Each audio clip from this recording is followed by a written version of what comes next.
situation. Are you okay? Honestly, like, half of these situationships and texting relationships and whatever the fuck ships you guys are coming up with every day only happen because you guys aren't strict enough with access to yourself online as well as in person. These men should not be allowed to text you to death, to have these long-winded conversations for weeks on end with no direction in sight. They're just chatting to chat. After a week of texting, they haven't mentioned anything about a date or meeting up in person.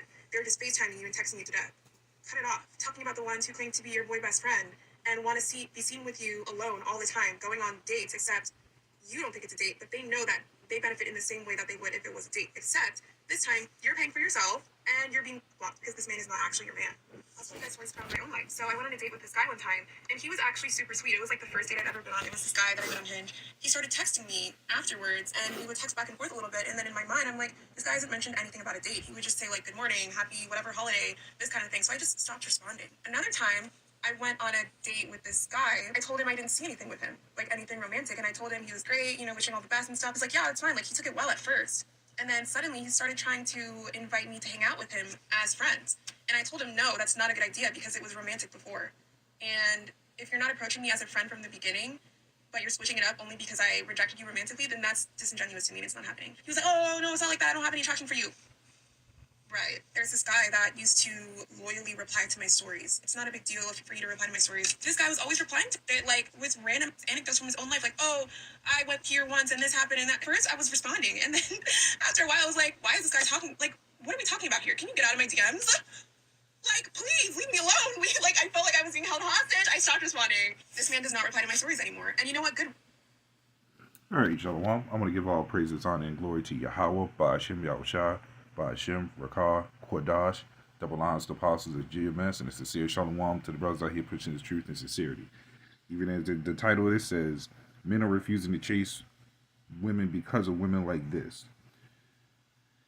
And even the scripture says it, but even the elders been telling it pretty much everybody for the longest time, at least everybody in the camp, that Isaiah 4:1 is an example. Why? Because nobody's going to go after stuff like this. No, not anymore. Of course, you got the simps, but nobody cares about them.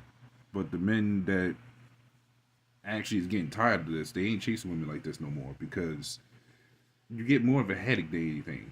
Relationships ain't even real relationships. That's why she's calling it friendships, texting ships, and all this other stuff. Yeah, because nobody wants to deal with this stuff. And what happens when the woman can't find nobody that they want to get with?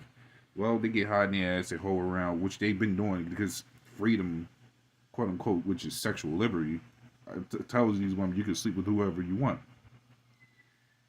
Not understanding the backfire that comes with this.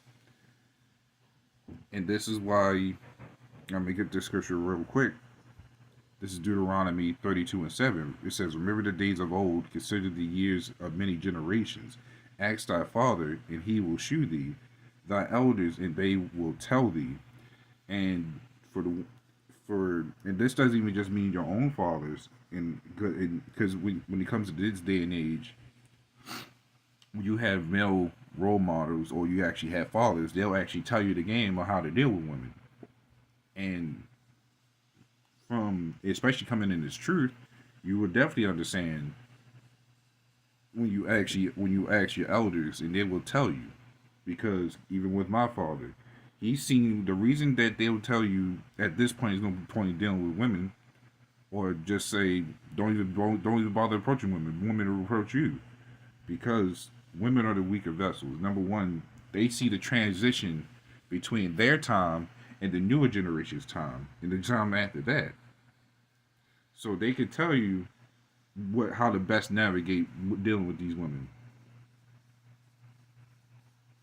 And now, even now, it says this at this point, and as you can clearly see, with women like this, there's no point in dealing with them because it's so much of a headache. You want a woman, you might as well get that chick overseas, and I guess probably stay there at that point.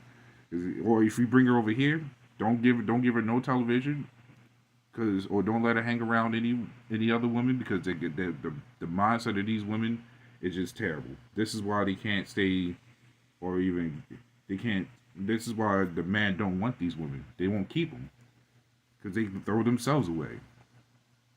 He listened to her. She is no good. No one wants to stay with that. They deserve to be angry and bitter. But this is how the Lord sets it up, because when you have a dystopia in a society, everything's out of order. Even the natural order of how things are supposed to be ran between us is out of order. The roles are no longer a thing. The men really have no purpose in the society with women now. It's when you think about it, because the woman won't let the man be the head of a household now. They want to be the head of the household. They want to be the man. What's the point of us being there? So I'm gonna get this real quick. This is Proverbs 31:1. It says, the words of King Lemuel, the prophecy that his mother taught him. What my son, and what the son of my womb. Sorry. It says, what my son, and what the son of my womb. What the son of my vows. Give not thy strength unto women, nor the ways that which destroy kings. And you have to question, why if the mother is telling the king this, what does that say about today's women? Because women back then was going off, and there's no difference today. It's just much worse. So the value of the women has completely just been disappeared. Because when you listen to stuff like this, who are you really going to want? Which one do you really want? To deal with that for the rest of your time? Or the peace and quiet that you have by yourself? And you can just go out and pay for a woman for a night or two. That goes to show you that the value of these women is pretty much less than nothing. But this is why it says, ask thy fathers or ask thy elders. They will shoot you into the great direction. Here you have nonstop baby fathers that these women go around, pretty much open their legs to. They open their legs to any guy, get pregnant, then they have a whole argument blown off. The children don't get to see their fathers. The fathers got to get paid child support and all this other stuff, right? But what if I told you this is systematically designed to be just that? When this place collapsed, or have the money crashes, that's why Isaiah 41. Well, Isaiah 41 keeps it even before that, or technically now, or when things really start to go haywire, I should say, because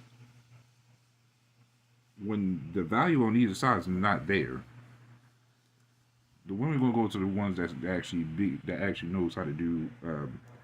Will go to the guy that's of real value.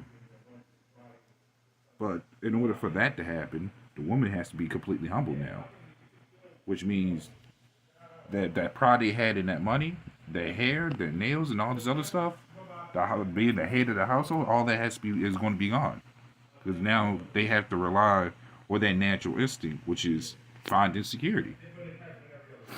So once they find that security, they're going to act right. So right now is not the time to be worried about what these women want or what you want for these women. You just coast along till that fear kicks back in them, because that's what they're ultimately missing. They're ultimately missing that fear. Once they get the fear factor back in them, then they will be set straight a lot until this place is destroyed and the kingdom of heaven is set up. This is Ecclesiasticus 25:25. It says, give the water no passage, neither a wicked woman liberty, there goes that word, to gad abroad. And would I go into that word liberty? Because we can go into that definition again. But the definition of liberty means sexual freedom. To pretty much do what they want. Worship any god, sleep with anybody, have adulterous thoughts, like, say, example, the prime example, even from when I was a kid. These women be in a relationship, or they'll be in a relationship with another man, but they'll think about Trey Songz or Chris Brown. That's basically idol worship. And funny enough, They have the show called American Idols, which will be including entertainers, rappers, and all this other stuff. And you just see the women go crowded behind, go crazy behind that. Even as Elder mentioned, back in his time, they had Prince and some other ones, and you know what it went haywire back then too. So it says, give the water no passage, neither a wicked woman to gather abroad. So when you have one woman that's learning and that's supposed to be brought up right, and she hangs around other women that's wicked as hell, that causes her to go off because now she's going to follow the ways of these other women to be a nasty, monstrous beast. And that's what you see on on a global scale, but it's mainly here. This is why this place is the pillar of wickedness. When the women ain't even right, why would you even mess with them? But this is why we need the kingdom of heaven, so the Lord set the men and the women straight. Yes, I say the men and the women because the men they just follow. These women just follow after what the men do, and it just gets worse from there. So in order for the women to get right, the men has to get right, which means the Lord has to destroy this, to pretty much reset this whole entire thing, destroy this place, and actually set up the kingdom of heaven for the men to be born right and the women to be born right. That is how He has the order, which means the children end up growing up right. All right. So, little one, this is a little edifying, and with that, shalom.